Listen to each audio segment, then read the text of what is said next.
नमस्कार, मैं हूं आपका दोस्त विजय विद्रोही। हमारे खास कार्यक्रम विजय फैक्टर में आप सबका स्वागत है। प्रधानमंत्री मोदी कहते हैं India is mother of democracy, लेकिन नज़ारा देखिए। दुनिया का सबसे पुराना लोकतंत्र है अमेरिका, जहां ट्रंप के खिलाफ प्रदर्शन हो रहा है, भारी संख्या में लोग जुटे हुए हैं। और दुनिया का सबसे बड़ा लोकतंत्र है भारत, जहां पर एक मस्जिद में कुछ नमाजी बाहों पर काला पट्टी बांधकर, काला रिबन बांधकर जाते हैं और प्रशासन उनको ताकीद करता है कि 2-2 लाख रुपए का वो मुचलका भरें, क्योंकि वो वैमनस्य को उकसावा दे सकते हैं। अमेरिका में शांतिपूर्ण प्रदर्शन, भारत के मुजफ्फरनगर में भी शांतिपूर्ण काली पट्टी बांधना। अमेरिका में जो लोग सड़क पर उतरे, किसी के पास हथियार नहीं थे, सबके हाथ में तख्तियां थी और वो ट्रंप को stop steel, hands of, stop steel यानी चुराना बंद करो, टैरिफ के नाम पर वसूली बंद करो, ये नारे लगा रहे थे। एक तरह से ट्रंप को चोर ठहरा रहे थे। और हिंदुस्तान में 300 लोग काली पट्टी बांधकर प्रदर्शन करते हैं एक मस्जिद में, वो भी एक हफ्ता पहले। कोई हथियार नहीं है, लबों पर से कोई आवाज़ नहीं निकल रही है, कोई नारेबाजी नहीं हो रही है, कोई हाथ में तख्तियां नहीं हो रही हैं, तख्तियां नहीं हैं, लेकिन 2 लाख रुपए का मुचलका भरने का आदेश ज़िला प्रशासन मुजफ्फरनगर का सामने रखता है। फिर वही सवाल, प्रधानमंत्री कह रहे हैं India is mother of democracy. ये मजाक है, चुटकुला है, जुमला है, ये क्या है? झूठ है, क्या है ये? आप फैसला कीजिए। ट्रंप को अभी सत्ता में आए 65 दिन भी नहीं हुए हैं कि उनके खिलाफ गोलबंदी शुरू हो गई है। भारी संख्या में लोग वॉशिंगटन से लेकर दूसरे शहरों में सड़कों पर उतरे हैं। लंदन में प्रदर्शन हो रहे हैं, पेरिस में प्रदर्शन हो रहे हैं, और जो लोग सड़कों पर उतरे हैं उसमें वाइट मैन ज़्यादा हैं, गोरे लोग ज़्यादा हैं। ये चर्चा करना ज़रूरी है, क्योंकि इन्हीं लोगों ने ट्रंप को भारी संख्या में वोट दिया था 3:1 के रेशियो में। राइट विंगर ज़्यादा हैं। राइट विंगर ज़्यादा इसलिए हैं क्योंकि तख्तियों पर लिखा हुआ था स्टॉप स्टील। आमतौर पर ये नारा बाइडन के खिलाफ राइट विंगर लगाया करते थे। मांग क्या है? मांग है कि ये टैरिफ के नाम पर वसूली बंद हो, जो रेसिप्रोकल टैरिफ लगाकर पूरी दुनिया को आर्थिक मंदी की तरफ धकेला जा रहा है, ख़ास तौर से अमेरिका पर। अमेरिका को उस पर रोक लगनी चाहिए। लोगों को खड़े खड़े सरकारी नौकरियों से निकाल दिया गया है। एलन मस्क ने तो कहा कि 23 लाख कर्मचारियों को, सरकारी कर्मचारियों को ईमेल के ज़रिए आदेश दे दिए कि नौकरी पर मत आइए। बड़ी संख्या में लोगों को नौकरी से निकाला गया है। पेंटागन, जो उनका इंडियन, वहाँ की जो नेवी और एयरफोर्स और आर्मी का मेन हेडक्वार्टर है, वहाँ के अधिकारी निकाले गए।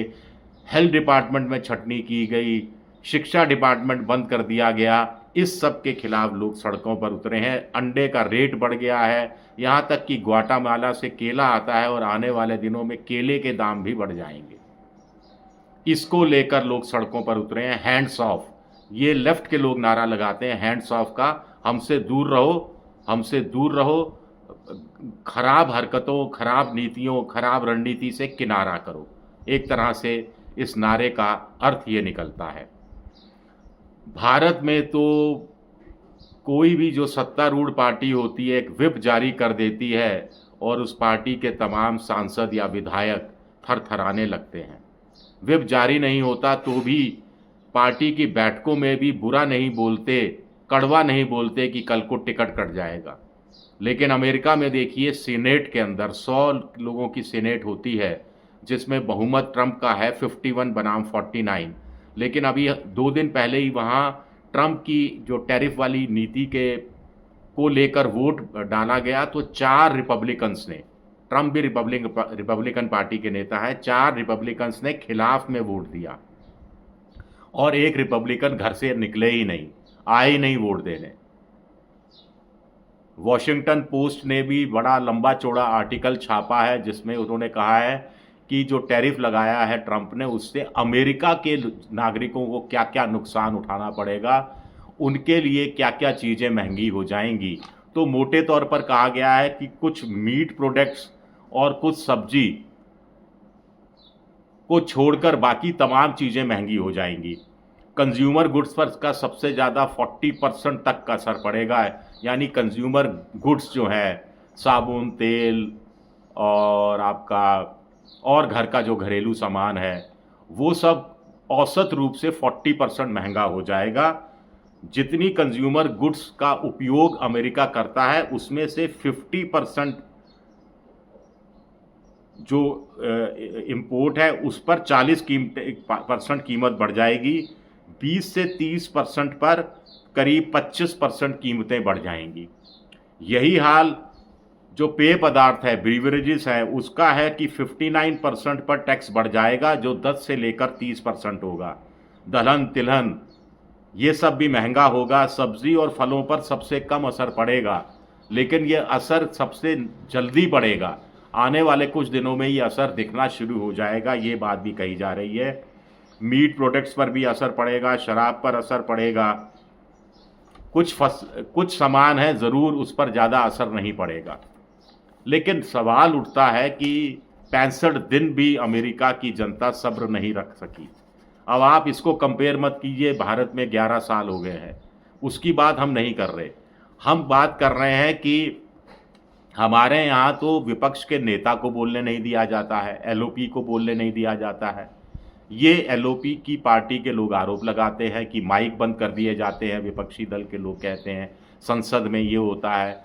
सड़क पर उतरो तो धारा 144, अब तो बदल गई है धारा, लेकिन निषेधाज्ञा लगा दी जाती है, पकड़ धड़क होती है, प्ले कार्ड्स लेकर आप संसद में नहीं जा सकते, संसद परिसर में नहीं जा सकते, आप सड़क पर प्रदर्शन करेंगे तो आप पर मुकदमे दर्ज हो जाएंगे।